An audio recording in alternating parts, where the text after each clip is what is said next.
Hey friends, it's Denise, and I wanted to share with you today some observations that occurred to me the other day. So, over the weekend, my child had the honor of marching in a parade in our local town. It was kind of a last minute thing, so I scrambled over to grab a space to watch him from. It was towards the end of the route. Now, in this space, it happened to be a fairly sparsely populated stretch, and I grabbed a spot at the curb on this great empty expanse, and I sat there by myself and I waited. But as the parade went by, time and time again, the actual parade participants, like the people in the parade, felt it necessary to comment to me as they drove or marched by about my being alone.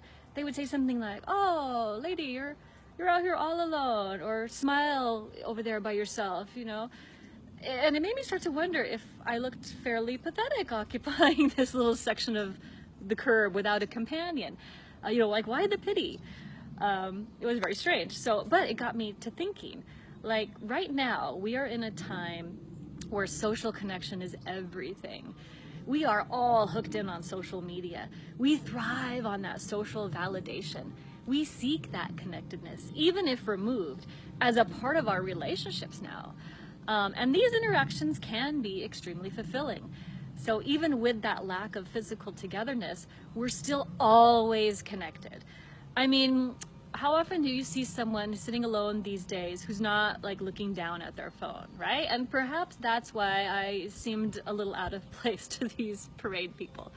Anyway, so truth be told, that human interaction, that connection, that's actually my favorite part of life. Being able to share adventures with friends and loved ones, or experience a bit of the world together with someone, that love, friendship, camaraderie, that's what gives life meaning for me. So I get it. But that being said, there's also something very special and even necessary, actually, about venturing out on your own every once in a while. Now, I'm not talking about when you've got a few hours to yourself, so you really dig down and you get your work done without the encumbrances of children or workmates or friends taking your attention elsewhere in another direction. I'm not talking about nap time where you're taking care of yourself in that way. I'm talking about going out in public, heading out to nature, getting out of the house on your own and doing some living without reliance or dependence on someone else to fill out that experience. Back in college, I had a roommate that would do this quite often, actually. She would take herself out to the movies, or she would take herself out to dinner. And I remember thinking at the time that was a bit odd, and that, I asked her if she felt lonely or awkward doing these things. And she said no, that she actually enjoyed it. And so, at 20 years old back then, she was already very independent and in touch with her own needs. And now, years later, I find myself finally, able to kind of understand what she meant. Being alone isn't something shameful. It doesn't mean you're unlikable. It's not a stigma. It doesn't mean you're lonely. It's actually incredibly liberating and good for the soul. So, often these days, when I have some downtime without a counterpart to accompany me, I will go treat myself to lunch in a pretty little outdoor shopping center I have nearby, or at least get myself outside and enjoy some nature time. Now, when I really need some self-nurturing, I am fortunate I have the luxury of living close enough to the Pacific Ocean where I can drive out there and just sort of take it all in, revel in its beauty for a little while. Personally, being in proximity to the vastness of the ocean is what helps me find my center when I need calming, when my mind gets too frenetic. But without being beholden to the expectations of others, I'm able to just be alone with my thoughts and really clear my head. And that's really important for everybody, actually, to have those kinds of moments. Sometimes it might just be a little nature walk, or I'm listening to the tweeting of the birds, or the chattering of the squirrels, or even like the hum of a jet as it flies overhead. Now, these sights and sounds remind me that though I am alone in this moment, I am a single solitary player in a bigger picture. I myself am a vital part of a living, breathing world. And that's just a wonderful feeling. I want all of you guys to have that feeling.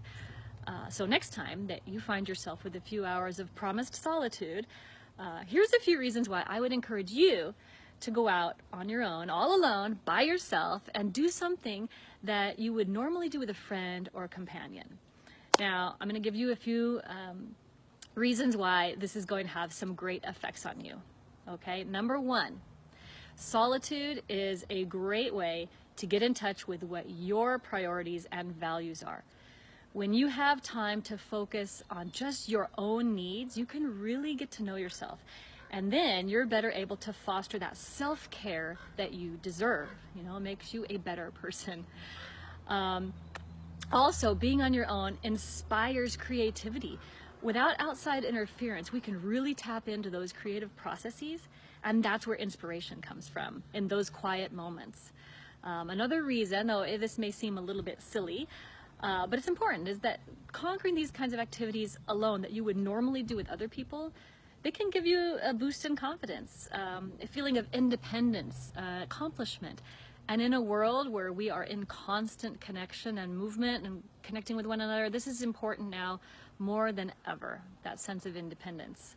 Also, as I've mentioned with my ocean visits, there is a sense of tranquility to being on your own. With only your own voice in your head to listen to, it's a great stress reducer. Just take care to be mindful in that space, meaning live in that moment and don't let your mind race ahead of you. One of my favorite sayings is, be where your feet are. You know, be present in that moment. You'll get the most out of it. Of course, another great benefit to being on your own is that you can usually get more done and more accomplished when you're unencumbered by others. Parents, you know what I'm talking about, right? When the kids are not with you, you can race in and out and get your stuff done. But lastly, and certainly not least, working on yourself by yourself is one of the best ways actually to strengthen your relationships with others. When we are fully loving and supporting what we need in our own bodies and minds, then in turn we are better able to love and support the others in our lives. So, how wonderful is that? My friends, next time you find yourself with a stretch of alone time, get out there in the world, get something done as a single rider. Right? The single riders get front of the line passes at the amusement parks, am I right? So even if it's just like a little walk you take, a shopping trip, a quick lunch at a local diner, like enjoy being on a date with yourself. I'm sure you're excellent company. All right, if you guys enjoyed this video, I always appreciate likes and shares. And until next time, live well, feel well, be well.